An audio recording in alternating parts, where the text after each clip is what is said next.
እውነተኛ ወዳጅ በፈተናዎች አይናወጥም፣ በችግር አይጣጣምም፣ አይቀጣጥም። ማግኘትንም ማጣትንም በእውነተኛ ማንነቱ ያካክሰዋል። አዎ ፍቅር ሰበብ አይጠይቅም፣ መውደድ ጥላቻን አያውቅም፣ ጸባዩ አያጽድቅም። ፍቅር ማብራሪያ አያስፈልገውም፣ መውደድ ከጀርባው አያመልጥም። ፍቅር ደረጃ አይሰጠውም። እውነተኛ ፍቅር አብሮ መኖርን ያላምድሃል። እውነተኛ ፍቅር አብሮ መኖርን ያሳያል። ወዳጄ በፍቅር አትቀልድ። አሰላሙ አሌይኩም ወራህመቱላሂ ወበረካቱ። ውድ የቻናሌ ቤተሰቦች እንዴት ናችሁ? ሰላም ናችሁ ወይ? እኔ አልሐምዱሊላህ ረብል ዓለሚን አላህ ሱብሓነሁ ወተዓላ ፈቅዶ ለዚች ደቂቃ ሰከንድ ላበቀኝ ጌታዬ አላህ ምስጋና ይገባው። ወዳጄ በፍቅር አትቀልድ። በፍቅር ሰበብ አያስፈልገውም። ፍቅር ማብራሪያም አያስፈልገውም። ፍቅር ደረጃም አይሰጠውም። ስለዚህ በፍቅር አትቀልዱ። ፍቅር የአላህ ሱብሓነሁ ወተዓላ ትልቅ ስጦታ ነው። ለብዙዎቻችን ግን በፍቅር ቀልድ፣ በሰው ህይወት መዋኘት ላይ ውስጥ ነው ያለ ነው። የሰውን ህይወት ለማበላሸት፣ የሰውን ማንነት ለማርከስ ነው እየተጠቀሙበት ያሉት በጣም ብዙዎቹ ማለት ነው። ጉዳጄ ጌታህን አላህ ሱብሓነሁ ወተዓላ ፈርተህ በአላህ ሱብሓነሁ ወተዓላ ጸንተህ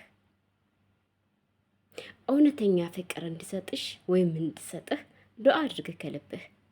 ፍቅር የአላህ ሱብሓነሁ ወተዓላ ስጦታ ነው። ፍቅር ከአላህ ሱብሓነሁ ወተዓላ ካልተሰጠህ ወይም ካልተሰጠሽ ፍቅር የሚባለውን ነገር ጣዕሙ ራሱ ምን እንደው አታውቁትም።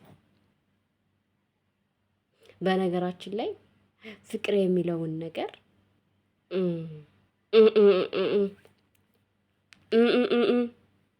በሰዎች አፍ እንደሚወራው አይደለም። እውነተኛ ፍቅር ኢነላህ ለአላህ ሱብሓነሁ ወተዓላ ብለህ የምትወደው አለ። ፍቅር በትዳር ውስጥ ሆነህ የምትወደው አለ። ግን በፍቅር አስመስለው ብዙ እህቶች ብዙ ወንድሞች ይጎዳሉ። ስለዚህ ተረጋግታችሁ መጀመሪያ ፍቅር የሚለውን ነገር ከልባችሁ ሳይገባችሁ እውነት ያንን ሰው ወደሽዋለሁ፣ እውነት ወድጀዋለሁ ወይ ብላችሁ እራሳችሁን ሳትጠይቁ አትግቡ። ምክንያቱም መጨረሻው እሳት ነው። ወዳጄ ብዙ ጊዜ ብዙ እህቶች አሉ እና ማሻአላህ አጉ ማግባቱንም አጉ ችግር የለውም። ማሻአላህ ድምጽ እየገባ ነው። ቆይ ልመለስ።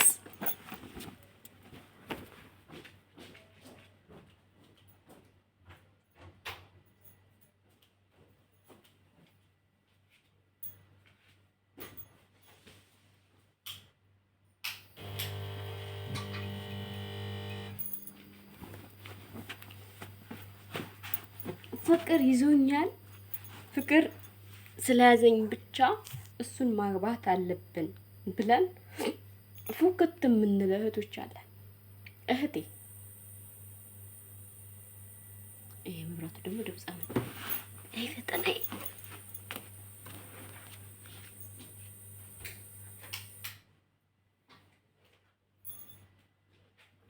ምን ተዘጋሉ ይመጣል። እና ምን አጋጠመኝ መሰላችሁ? በጣም ብዙ አመት የማውቀው የትምህርት ቤት ጓደኛዬ ወይም ደግሞ አብሮ አደጌ፣ በእርግጥ እነሱ ከተገናኘን በጣም ቆይተናል። ማለት በስልክ ተቀያየርን ቢያንስ 8-9 አመት ሆኖኛል ከሱ ጋር ማለት ነውና አብረን የተማርነው እንግዲህ አንድ አካባቢ ልጆች ነን፣ ቤተሰቦች ነን። ከሱ ጋር ብዙ ነገሮችን አሳልፈናል። ወጣትነት ህይወት ታውቃላችሁ። አብራችሁ ስትማሩ አብራችሁ በጣም ብዙ ነገሮች አሉና እና እሱ ባለትዳር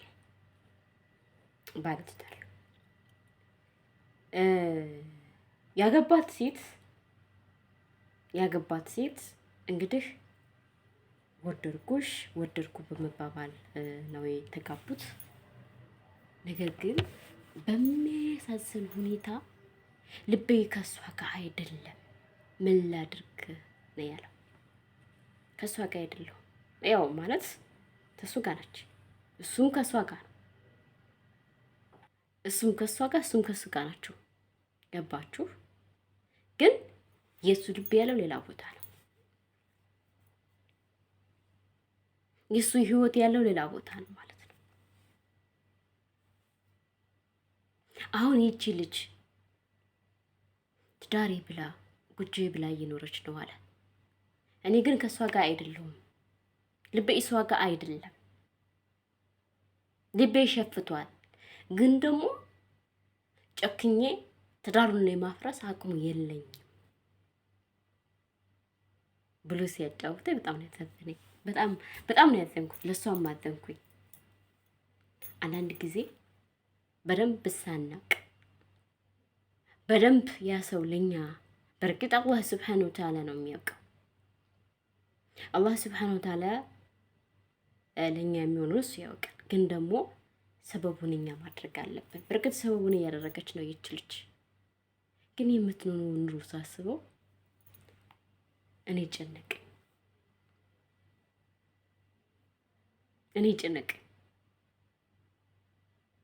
ምክንያቱም እኔም ደግሞ እሷንም እንግዲህ እሷ እኔና እሱ በርግጥ የአንድ ክላስ ተማሪዎች ነን፣ እነሱ ደግሞ በሌላ ክላስ ተማሪዎች ነን። እሷንም ያውቃታለሁ። ሁለቱም ለእኔ እንግዲህ ያው ናቸው ማለት ነው፣ አንድ ናቸው። እና ያልተጣራ ህይወት ውስጥ ስትገቡ የራሳችን ህይወት ነው የሚበላሸው። እኛ ራሳችንን ህይወታችንን የምናበላሸውና በህይወት ውስጥ አትቀልዱ፣ በፍቅር ውስጥ አትቀልዱ። እና ብዙ ጊዜ በፍቅር ለምን ትቀልዳለህ፣ በህይወት ለምን ትቀልዳለህ ብዬ በጣም እሰርበዋለሁ እኔ እሱን ማለት ነው። ምክንያቱም በጣም ስለምንቀራረብ ማለት ነው። ጓደኛዬ ነው እና ወንድሜም ነው ስጋዬ ስለሆነ ማለት ነው። ግን ዛሬ የሚቆጭበት ነገር፣ ዛሬ የሚያዝንበት ነገር ትናንትና ሞትኩልሽ ሄድኩልሽ የተባለበት መንገድ ነው። ትናንትና ወይኔ ያላንቺ መኖር አልችልም የተባለ ህይወት፣ ዛሬ ግን ከሷ ጋር ልቤ ሸፍቷል። ለምንድን ነው?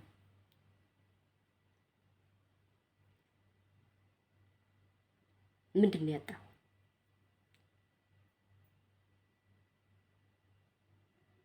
ብዬ ስል የመለስልኝ መልስ በሀሳብ አለመግባባት፣ አንተ ለአንተ መተናነስ የሚባለው ነገር የለም። እኔ የኔ ብቻ የሚባል ነገር እኔ ብቻ ላድርግ፣ እኔ ብቻ ልሁን። ወዳጄ በፍቅር ውስጥ እኔ ብቻ የሚባል ነገር አይሰራም። ትዳር ውስጥ እኮ ሆነሽ ማለት ነው እኔ ብቻ የምትይ ከሆነ ትዳርሽ እኔ ብቻ ምን ይሳልሻል? ትዳር እኮ ይሄ ትዳር አይደለም። የሱ ማንነት ማክበር አለብሽ። እሱ ቢያንስ የሱን መረዳት አለብሽ። እና በፍቅር አትቀልዱ፣ በዘር ውስጥ አትቀልዱ እህቶች። ፍቅር የአላህ ሱብሓነሁ ወተዓላ ትልቅ ስጦታ ነው። ፍቅር የተከበረ ሰው በጥላትን እንኳ ቢሆን ክብር ነው። ወራዳ ሰው ግን በጓደኛው እንኳ ቢሆን ተንኮልን ያስባል። በአረቦች አባባል ብዙዎች አፍቃሪ ነን ይላሉ እንጂ ፍቅር አያውቁም። ወደ ሌላ እንጂ ወደ ሌላ ነው እንጂ መውደድን አይኖሩትም። አዎ ብዙዎቹ ፍቅርን ሀሳብ ይለያያሉ። በፍቅር ስም ገንዘብን ያመላክታሉ። ምን ሰጠኸኝ፣ ምን አደረክልኝ፣ ምን ዋጋ አለህ ይላሉ። ይህ ሁሉ አተቴ ነው፣ ምንም የለው። ግን እውነተኛ ፍቅር መለየትን አይቆጨውም። ማለት ያ ማለት አፏን ተለያይተን ያን የምንወደውን ሰው እንኳን ራሱ መናፈቃችን አይቀርም። ስለዚህ መለየት ራሱ አይቋጨውም። በእውነተኛ ፍቅር ውስጥ ጥላቻ መቼም አይመነጭም። እውነተኛ መውደድ በግጭት አይቋጭም። በሀቅ መዋሃቤ በክስተቶች አይጋጭም። ምክንያቱም ፍቅር ትርጉሙ በሁለት ተቃራኒ ጾታ ባላቸው ግለሰቦች መካከል ባለው ግንኙነት ብቻ የተወሰነ አይደለም። እውነተኛ ፍቅር ከሀሳብ በላይ በምክንያት በላይ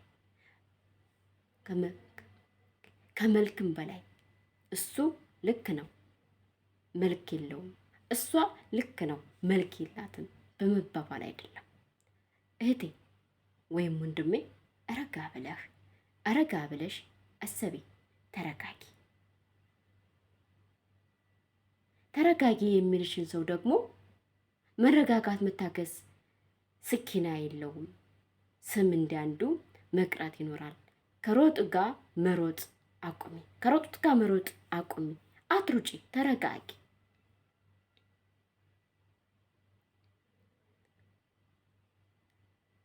የተቀደምሽባቸው ሰዎች ፈጥነው መሄድ ምን አገኘህ? ተሳክተው አንቺ በፊት የነበሩ ለማለት ከኛ በፊት የነበሩ ቀድመው ሄደው ምን አገኙ? ምንስ ተሳካላቸው? ምንስ አገኙ? የአንቺ ህይወት እርምጃ በሰው ላይ አይተካምና በይ ተረጋግተሽ የባልሽን ማንነት የራስሽን ማንነት ወደ እውነተኛ ፍቅርሽ ለመመለስ ሞክሪ። ማጣት ያማል፣ መጉደልም ያሰቃያል። ይህም ምንም ማድረግ የማን ፍላጎት የማን ፈላጊ ነሽ በማለት አይደለም። ከእኩልነት የተነሳ በሰጠኝ በማትይበት ማንም በማይፈርስበት ነው። አስተውይ። ተሰብሳቢ ቆሞ በይ በግራ በቀኝ እሰቢ። ያን ህይወት ያንቺ ነው። ወርቅ ለበሽ አለበሽ፣ መዳም ሆንሽ ጠቆርሽ፣ ያ ህይወት ያንቺ ነው። ያን ህይወት አንቺ ነሽ የምትኖሪበት። ስለዚህ ቆም ብለሽ ተረጋግተሽ አስቢበት። ይህን ስልሽ ብልጥ ሁኔ ማለቴ አትጨነቂ። እሺ ምንም ሊሆን ነው። ሰው የሚያወሩትን አይቁ። ሰው ብዙ ሊያወራሽ፣ ብዙ ሊመክርሽ፣ ብዙ ሊልሽ ይችላል። ይልቁንስ ህይወትሽን ቀጥ ለጥ ብሎ የሚያስተዳድርሽ እውነተኛ ሐላል ባልሽ፣ እውነተኛ አፍቃሪሽ ካለ አምነሽ በጸጋ መቀበልሽን ውደጂ። ከአንቺ በላይ እሱ ቢወድሽ የተሻለ ነው። አንቺ ወደሽው እሱ ወዶሽ፣ እሱ ሳይወድሽ መኖር ሳይሆን ይሄ መቃጠል ነው። በስተት ውስጥ ገብተሽ በልካም ለዛ እውነተኛ ወዳጅሽን በፈተናዎች አይናወጥም፣ በችግርም አይጠላም። ማግኘት አይለያየንም። የሆነ ክስተት ቢይዘንም ወደ ወዳጃችን የበለጠ ይጠቃል። እጅጉን በጣም ይረጋጋል፣ ይታገሳል። የሚከፈለውን ዋጋ በደስታ ይግዛችኋል። የነገ የሚተካ ተስፈኛ ናችሁና። ምክንያቱም በእውነተኛ ጓደኛ ወይም ደግሞ በእውነተኛ ትዳር ውስጥ በእውነተኛ አፍቃሪ ውስጥ ስትሆኑ የጎደላችሁን ከሱ ጋር አብሽር፣ ይሄ ነገር እኮ አብረን እንዋጠዋለን፣ ይሄ ነገር እኮ በዚህ ነገር ያልፋል ተባብለው ያን ጊዜ ፈተናውን ያልፉታል። ካልሆነ ግን ማለፍ አትችይም። ህይወትሽም ይበላሻል። የልጆችሽን አባት ታጫለሽ። ትዳርሽ ይፈርሳል። የተከበረው ማንነትሽ ታጫለሽ። ስለዚህ እህቴ ረጋቢ አሉ። አንዳንዶቹ ደግሞ እኔ ብቻ ነኝ መወደድ ያለብኝ፣ እኔ ብቻ ነኝ መከበር ያለብኝ፣ አንቺ እኮ ሴት ነሽ፣ በቃ ቤት ውስጥ ነሽ፣ ምን አባሽ ብሎ ደግሞ የሚያስርሻለ። የኔት ከቤትሽ ሲያውልሽ፣ አዎ የሴት ልጅ መዋያ ቤቷ ነው። ያ ማለት ይሰርሽ ማለት አይደለም። ፍቅር የምትፈልጊውን ነገር ካላደረገልሽ፣ ልጆችሽ እውነተኛ አባት ከሆነ፣ ለአንቺ እውነተኛ ባል ከሆነ እሺ መርሃባ አብሽር በይው። ወላሂ አላህ በሩን ይከፍትልሻል። ምንም አይይዘብሽም። አዎ ፍቅር ሰበባ አይጠይቅም። በሰበባ ሰበቡ ይሄ ነው፣ በዛ ወጥቶ ቃጥኖ በስሎ ሽንኩርቷ በምኑ ምኑ ብሎ ሰበብ ይፈቅል አይፈልግም። ፍቅር መውደድ ጥላቻ አያውቅም። አዎ መውደድ ጥላቻን አያውቅም። ሙሀባን አያጽድቅም። ፍቅርን ማብራሪያ አይፈልግም። ክፉ አያደርግም። መውደዱ ጀርባ አያመልጥም። ፍቅር ደረጃ አይሰጥም። እውነተኛ ፍቅር ማብራሪያ ያስፈልገዋል። በቁጥር ብዛት እየተንቀሳቀሰ ትሄዳለህ እያለ በትርጉም በማይመስል ንግግር ቀልብን አይሰብርም። ፍቅር ሚስጥር ረቂቅ የንጉስ ቦታ ምስል ሳይሆን ልብ ላይ ነውና አይረሳም።